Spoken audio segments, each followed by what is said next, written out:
just this.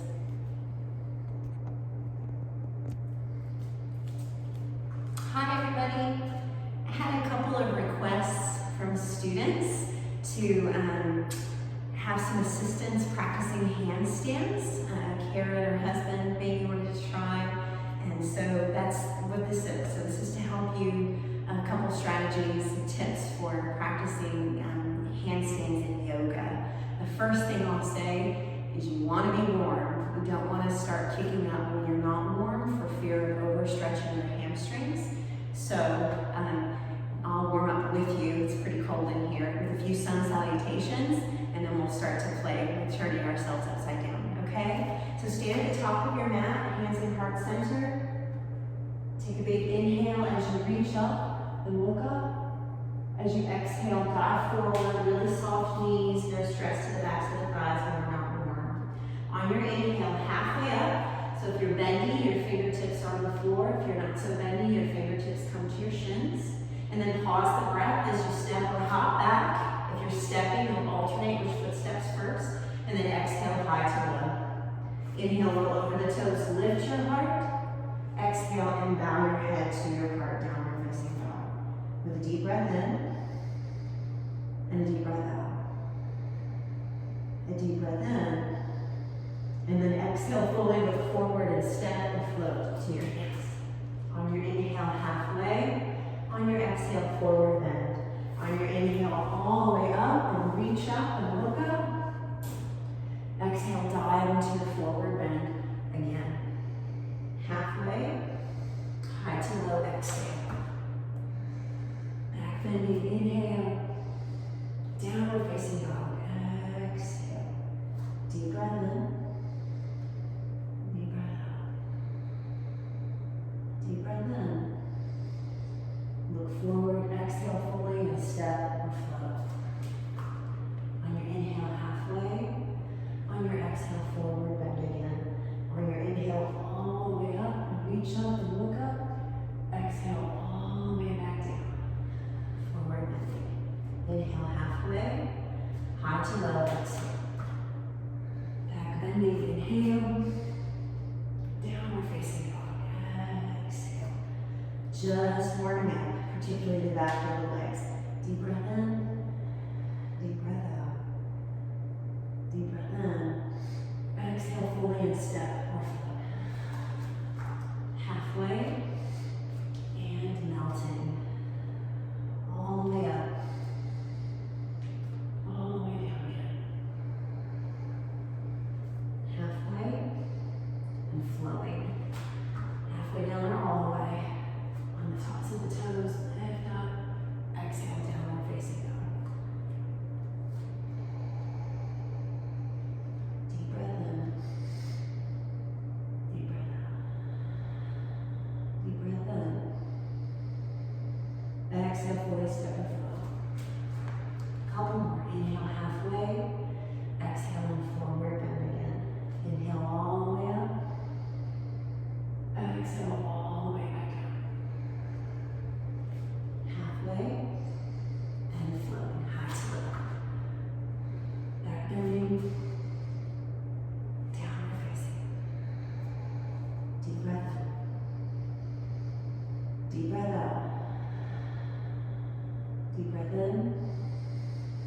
Exhale, fully step or float. Halfway. And melting. All the way up. All the way down. Halfway and flowing. Back bending, downward facing. Deep breath in. Deep breath out. Deep breath in.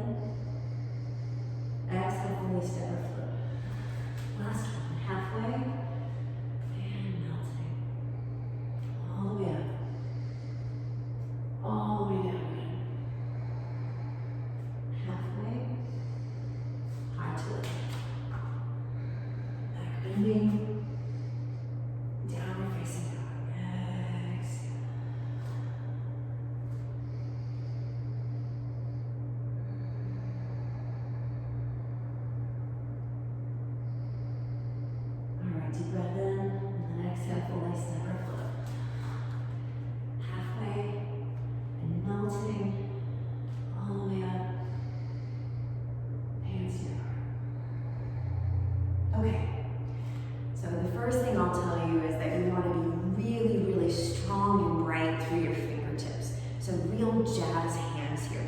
very, very wide. Slight external rotation as if you were opening a pickle jar, okay? You want your shoulder blades to stay down. So think about what we call your carrying angle. So go wide enough that your shoulder blades melt into little imaginary pockets down your back. And then from there, turn your palms to face the floor, okay? For most of us, it's getting close to the width of a standard yoga mat.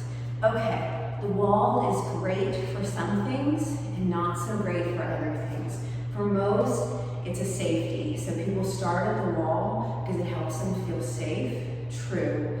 And then, but it also creates a bit more of a back bend than you would normally want to have in a handstand. So I'm going to show you practice against the wall, and then also a couple of ways to start to practice away from the wall. I'm just getting to where I can hold them sometimes, probably not on camera, for 5, sometimes 10 seconds.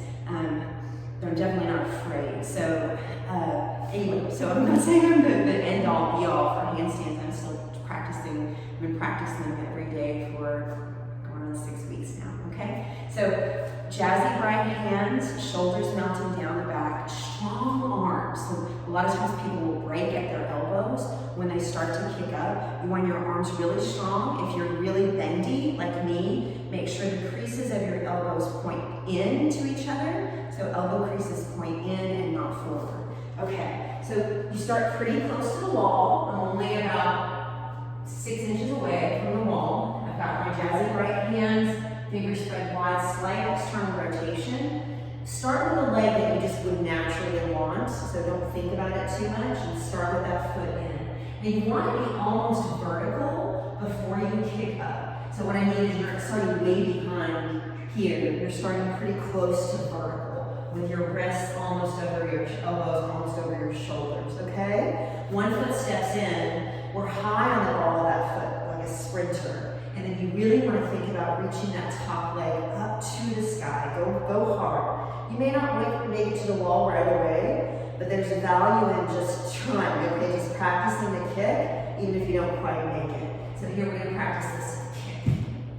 Yeah, and here I am. So you'll notice I am a bit more of a back bend, and I'm going to be in the center of the room. But for some of us, just using the wall to build courage and strength is a great idea. Okay, so I'm looking a little bit forward, like I'm looking at my fingertips. You'll have some teachers say, look, instead look more up. But I think like crow, I'm better balanced, a bit of a counterweight. I'm actually looking at my fingertips, looking down. So I'm trying to move away from the wall. Here I am, away from the wall. And there you go. Remember, I say this in every yoga flow video, that handstands and inversions are agitating, and they're like coffee. So take a little time to rest between, just a couple breaths, and forward bend and relax.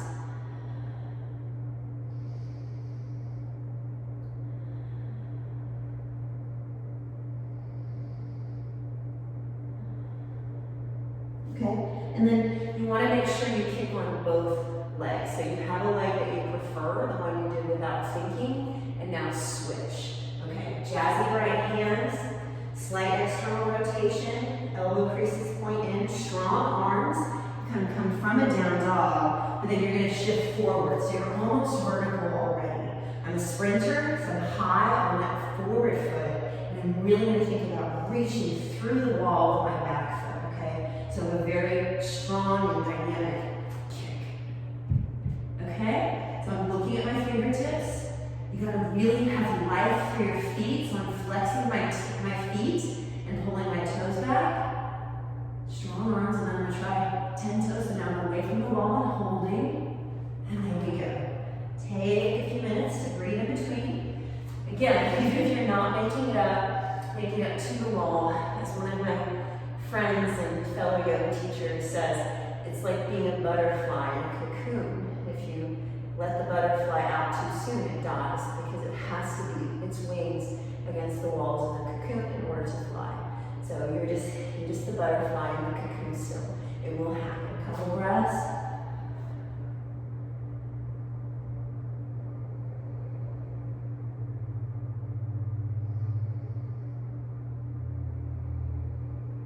Okay, so kicking up to the wall. Many people are afraid of kicking away from the wall. I'm not afraid of kicking away from the wall in a handstand because I can cartwheel out and do. But some people are afraid of that, and I understand that because I am somewhat afraid of it in pinch up and a forearm stand like that. And my excuse is my separated shoulder, but that's just my excuse. So I don't know. And what I will say is you will never ever or have yet to see someone cartwheel out if they keep their bottom leg low. And that's what I meant before when I was saying it almost looks like the splits. If you can keep your bottom leg down as you're reaching your top leg up, then you're almost guaranteed that you're not going to flip over. That being said, once you cartwheel out once or twice and realize that you can, it's a lot less scary. Okay, so let's try it. So I'm working with Carrie and Rachel, and they're still not doing a very good job of keeping their bottom leg low. They want to take their bottom leg up to the top leg right away, and it doesn't usually work, okay? So really just think about getting that top leg to reach up, keeping the bottom leg lower as a counterweight, and just finding that balance point. When you find it, it feels almost weightless. It's very, very cool. Also, when you reach, there's a moment where I almost don't breathe. It's just you don't breathe, but it's that kind of a plank feel of just engage. You have to like dynamically engage right at the top of that in order to balance, okay? So same idea with the arms. We won't go through that again. Same idea to start from a down dog, but then I'm coming almost vertical. So I picked what I consider my stronger leg. I'm looking at my fingertips. I'm not going to break at my elbows. I'm lifting up.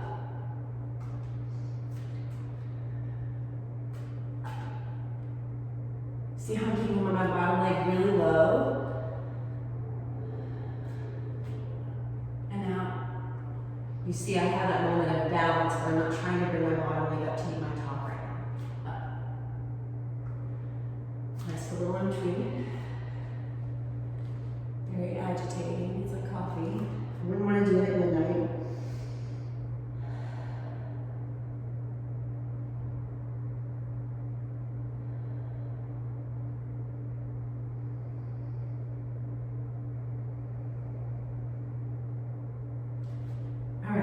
You want to make sure that you kick on both sides. So this is actually what I consider my weaker leg. Interestingly enough, sometimes I do it better on this side.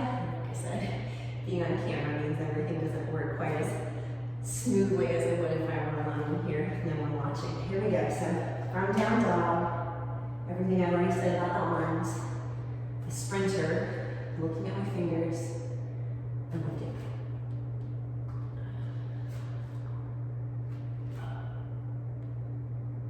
So you see how I'm definitely balanced at that point. How I have my bottom leg hanging heavy, it ensures that I'm not going to cartwheel out.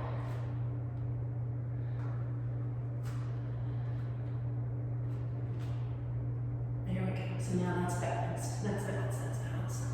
For a few seconds anyway. It's not that on camera. Okay. Often when I see myself on film, I see that as I start to bring my bottom leg up, my top leg actually moves down or forward a little bit, and then I fall. It actually takes me off of my balance, which is interesting.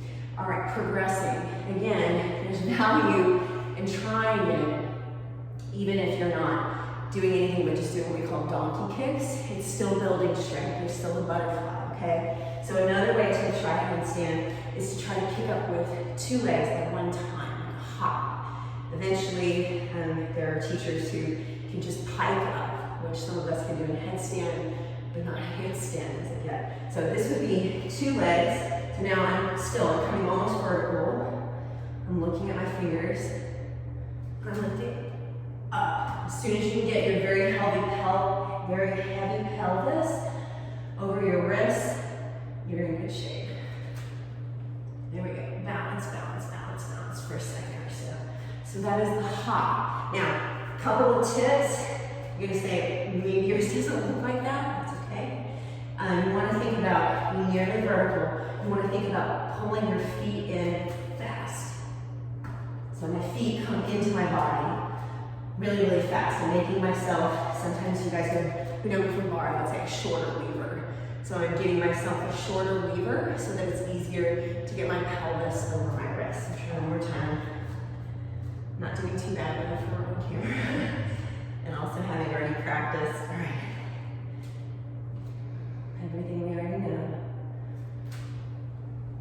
Oh, that's there, but that's not, there's no catch there. There we go.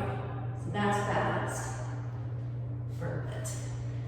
All right, final variation, which in some ways is harder, in some ways is easier.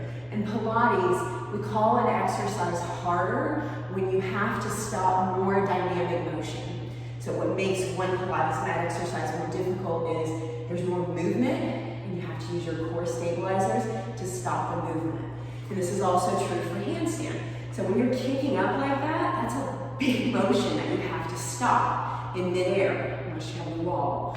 If we do it on a ball, a big fit ball, it's definitely looks kind of tricky in other ways, but there's less dynamic motion to stop. So let me show you, okay? We do in Pilates, we pipe up on the ball a lot. This is a pretty big ball, 65 centimeters, I think. You'll see it gets me closer to the top, faster. All right, so I'm gonna put shins on the ball, same hands as always, same strong arms, okay?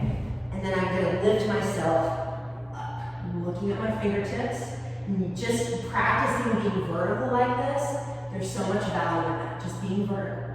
Okay, if you can, strong enough to hold here, and then again, can I keep my top leg up,